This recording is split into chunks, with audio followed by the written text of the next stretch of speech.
এবার কক্সবাজারে আসার পর থেকে এই যে বৃষ্টি শুরু হয়েছে আর যেন থামছেই না। হ্যালো এভরিওয়ান, আসসালামু আলাইকুম। সবাই কেমন আছেন? তো থাম্বনেল দেখে বুঝেই ফেলেছেন আমি আপনাদের সাথে কক্সবাজারের ডে 2টা আজকে শেয়ার করতে চলেছি। যারা ডে 1 ইতিমধ্যে উপভোগ করেছেন তাদেরকে অসংখ্য ধন্যবাদ। আর যারা এখনও ডে 1 দেখেননি তাদেরকে আমি বলবো চাইলে আমার চ্যানেলে কক্সবাজার ডে 1 আপনারা উপভোগ করে আসতে পারেন। সেই আশা ধরেই কিন্তু বৃষ্টি শুরু হচ্ছে। আমি কিন্তু আমার ডে 1 ব্লগে শেয়ার করেছি, সেটা আপনারা যারা দেখেছেন তারা তো জানেন, যারা দেখেননি তারা চাইলে দেখে নিতে পারেন। এতটা বৃষ্টি যে কি বলবো। প্রথম দিনটা আসলে আমাদের পুরাটাই মাটিই গিয়েছে এক প্রকার বলতে পারেন, কারণ আমরা পুরো রুম বন্ধ অবস্থায় ছিলাম। কোথাও বের হওয়ার একটুও কোনো উপায় ছিল না। ইভেন আমরা আমাদের রাতের ডিনারটাও রুমের মধ্যেই অর্ডার করেছিলাম। আসলে যেহেতু আমরা আমাদের নিজেদের গাড়ি নিয়ে গিয়েছি, ড্রাইভ করে লং একটা ড্রাইভ করা লাগছে, সো কিছুটা টায়ার্ডনেস তো আমাদের মাঝেও ছিল। তো খুব একটা অবশ্য বৃষ্টির কারণে ঘরবন্দি ছিলাম ঠিক আছে, বাট এমনও না যে কিছুই এনজয় করতে পারছি না, বোর লাগছে, ভালো লাগছে না, খুব বেশি একটা সেরকম কিছুও না, কারণ রেস্টেরও আসলে একটু দরকার ছিল। তো এই বৃষ্টির ওসিলায় আমাদের একটা ভরপুর রেস্টও কিন্তু নেওয়া হয়ে গেছে। বাট কোথাও ঘুরতে গেলে একটু তো মন খারাপ হয়, তাই না? তো যাই হোক, একটু আগে আমি আপনাদের সাথে শেয়ার করলাম আমরা রাতের ডিনারে কী কী অর্ডার করেছিলাম। আমরা এগুলো রুমে বসেই আসলে খেয়ে নিয়েছি। আর এখন আমি আপনাদের সাথে ডে 2টার মর্নিংয়ের এই যে কন্ডিশন দেখেন ওয়েদারের, এটা দিয়ে আমি বিসমিল্লাহ বলে শুরু করছি। তো কোথাও ফুল দেখব আর সেই ফুলের ফটোগ্রাফি আমি করব না বা ভিডিওগ্রাফি আমি করব না, এটা তো হবেই না।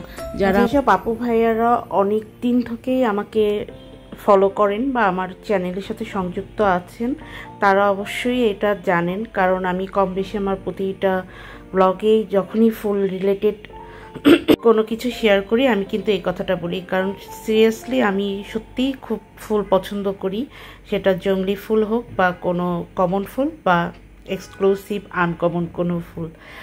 তো যাই হোক, দেখেন বৃষ্টিটা একটু মনে হচ্ছে এখন হালকা হয়েছে, ঝিরিঝিরি করে হচ্ছে আর কি, পুরাটা কিন্তু ছাড়েনি।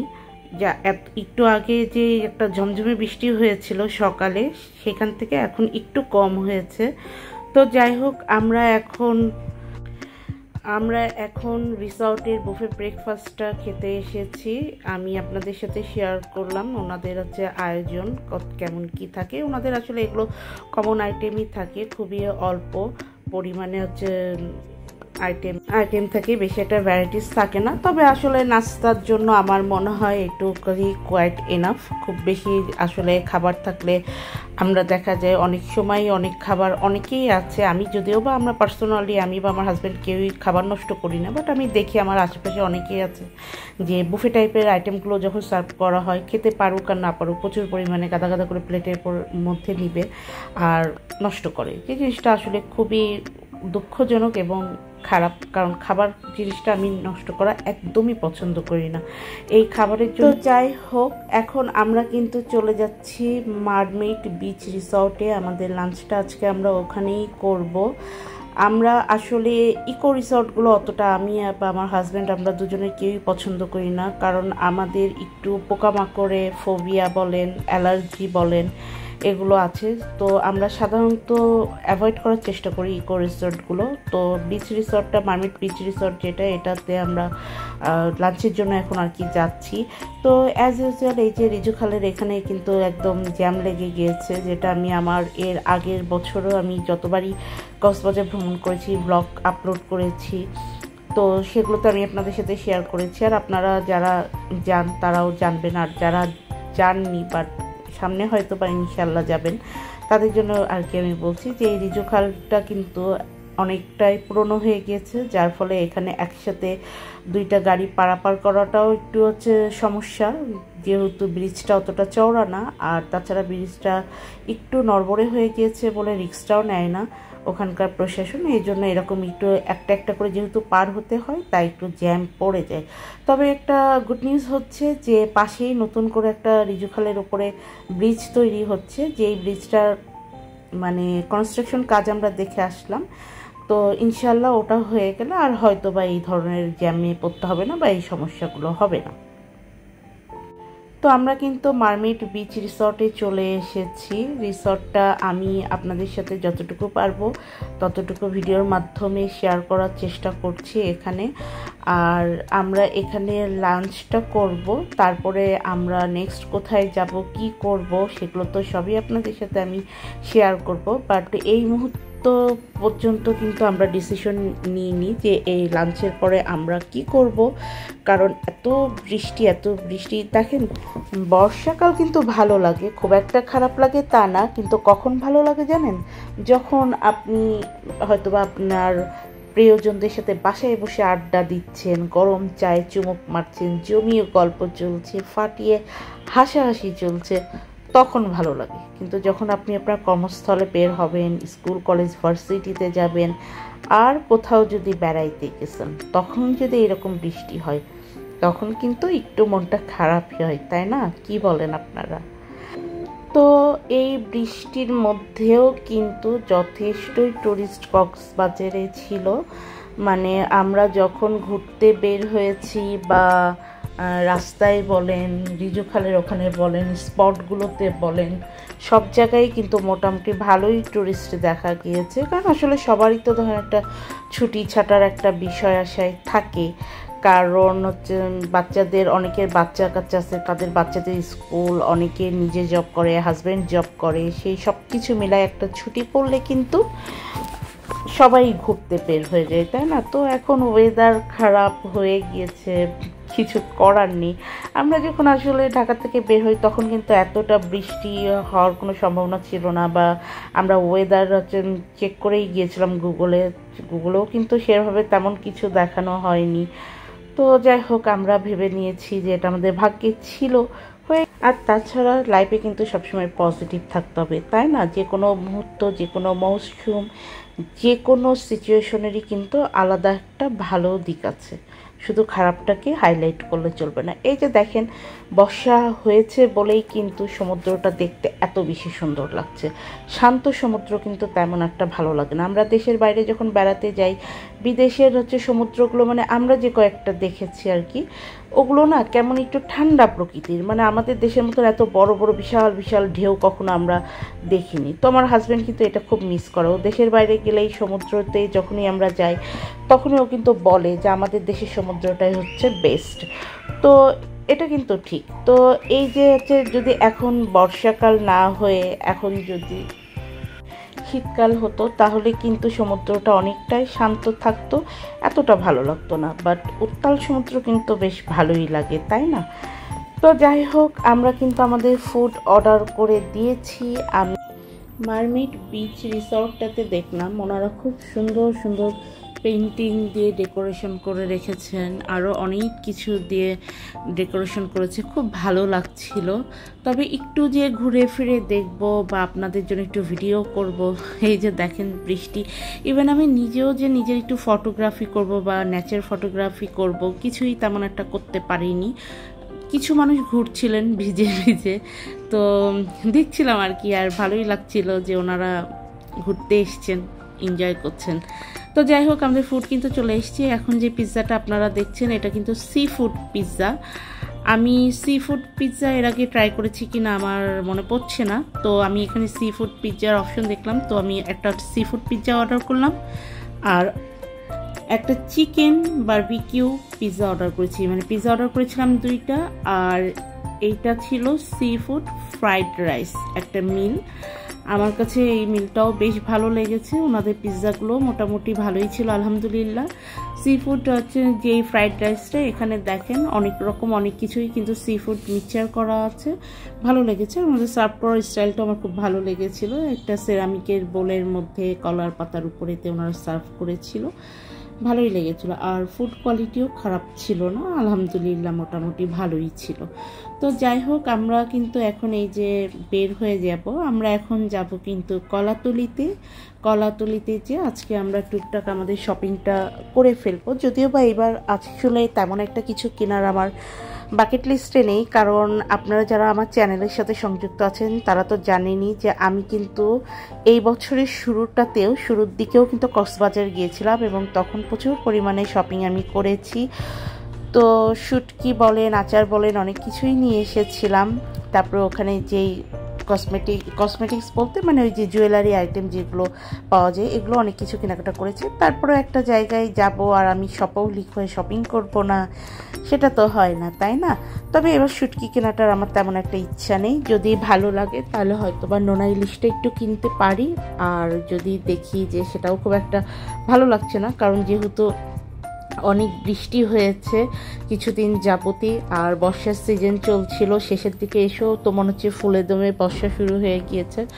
তো আমার হাজব্যান্ড যেটা বললো আর আমারও যেটা মনে হলো যে শুটকিগুলো কিন্তু ন্যাচারাল যে সান ড্রাই সেটাও হবে না, হয়তো বা ওনারা অন্য কোনো উপায়ে দেখা যায় কোনো রকম একটু শুকাই একটু ভেজা ভেজা অবস্থায় থাকবে, এরকম শুটকি হয়তো বা এখন সেল দিবে বেশি। কারণ কথাটা লজিক্যাল, কারণ যদি রোদ না ওঠে তাহলে তারা কিভাবে শুকাবে, তাই না? তো অনেক ক্ষেত্রে দেখি আমরা ব্যবসায়ীরাই কিন্তু এই কথাগুলো আমাদের সাথে কাস্টমারদেরকে আর কি অনেক সময় নিজের দোকান থেকে মাল কেনার জন্য এভাবে বলে। আমি জানি না আপনারা কে কে আমার সাথে একমত হবেন, কে কে শুনেছেন। আমি কিন্তু শুনেছি যে ওনারা দেখা যায় আমাকে বলছে যে ম্যাম হচ্ছে আমাদের শুটকিটার একটু দাম বেশি, কারণ আমরা কিন্তু প্রাকৃতিক উপায়ে রোদে শুকায়, যার ফলে আমাদের সময় বেশি লাগে, ভিতর থেকে মাছটা পুরো শুকনা হয়ে যায়। 1 কেজি তো অনেক বেশি ধরবে, আপনাকে হয়তো বা 200-300 টাকা কমে অনেকেই দিবে, কিন্তু তাদেরটা রোদে তেমন একটা শুকানো হয় না, ভিতর ভেজা ভেজা থাকে। একদম অল্প পরিমাণে আপনি শুটকি নিলেও সেটা 2-3 কেজি ওজন হয়ে যাবে, মানে ওজনে বেশি ধরবে। এক কথায় আর কি যে কাঁচা টাইপের মাছ ধরাই দিবে। তো এই মাছটা বেশি দিন রেখে খেতে পারবেন না, ব্লা ব্লা ব্লা। তো যাই হোক, ব্যবসায়ীরা আসলে নিজের আঙুর ফল কেউই টক বলবে না, বাট কথাটাই লজিক্যাল যে আপনি যদি বর্ষার সিজনে কক্সবাজারে যান তখন কিন্তু রোদ অত ওঠে না, অবভিয়াস ব্যাপার। তো তখন যেহেতু রোদ অত উঠবে না, সো শুটকিগুলো কীভাবে বা কেমন করেই বা তারা শুকাবে অতগুলো শুটকি। সো সেক্ষেত্রে তাদের কথায় বা আমার হাজব্যান্ডের কথায় লজিক আছে।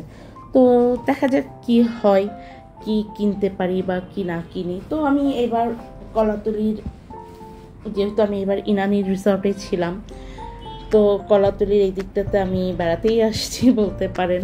ভালোই লাগছিল, চারিদিকে দেখলাম বেশ মানে একটা উৎসব মুখর পরিস্থিতি, মানুষজন বেড়াইতে আসছে, সবাই টুরিস্ট আছে। কোনো টুরিস্ট এলাকায় গেলে আসলে খুব বেশি টুরিস্টও ভালো লাগে না, আবার একদম অল্প অল্প লোকজনও কিন্তু ভালো লাগে না, তাই না? বেশি ফাঁকাও ভালো লাগে না এক কথায়। তো যাই হোক, এখন আমি আপনাদের সাথে কলাতলি, সুগন্ধা পয়েন্ট, লাবণী পয়েন্ট, ওখানে যে মার্কেটগুলো আছে সেখানকার দোকানের জিনিসপত্র কিছু আমি আপনাদের সাথে এখানে শেয়ার করছি। আমি এখান থেকে বেশ কিছু জিনিসপত্র কেনাকাটাও করেছি। আমি ইনশাল্লাহ আপনাদের সাথে কখনো হয়তো বা সেগুলোও শেয়ার করব যে কক্সবাজার থেকে আমি কি শপিং করেছি, যদি সম্ভব হয়। আমি কথা দিতে পারছি না, কারণ আপনারা তো জানেনই আমার অবস্থা।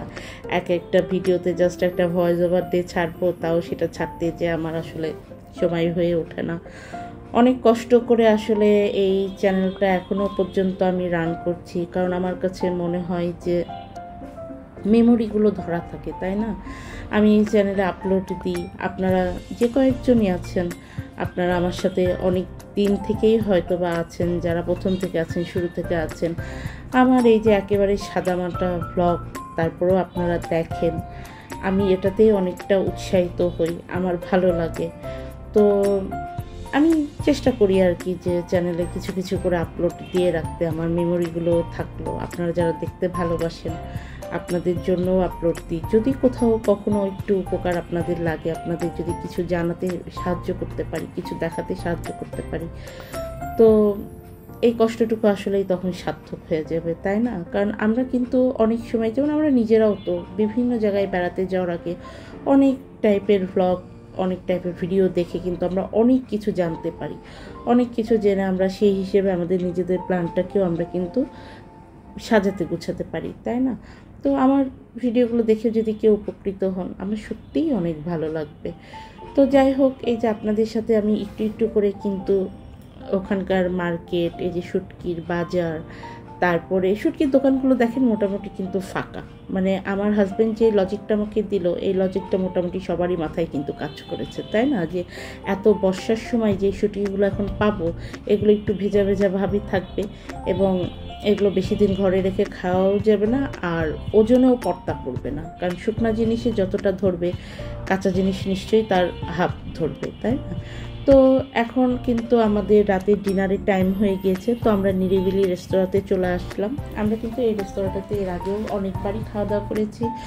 তো ওনাদের একটা ভর্তা ভাজি প্ল্যাটার নিয়েছিলাম, আমার কাছে কেন জানি একদম টেস্টলেস লেগেছে, একটুও ভালো লাগেনি। বিশ্বাস করেন ভর্তা জিনিসটা আমি খুব শখ করে খাই, আমার ভীষণ ভালো লাগে। মনে করেন ধোয়া ওঠা গরম ভাত আর একটু ভর্তা হলেই হয়তো আমার হয়ে যাবে, আমার মাছ মাংস লাগে না।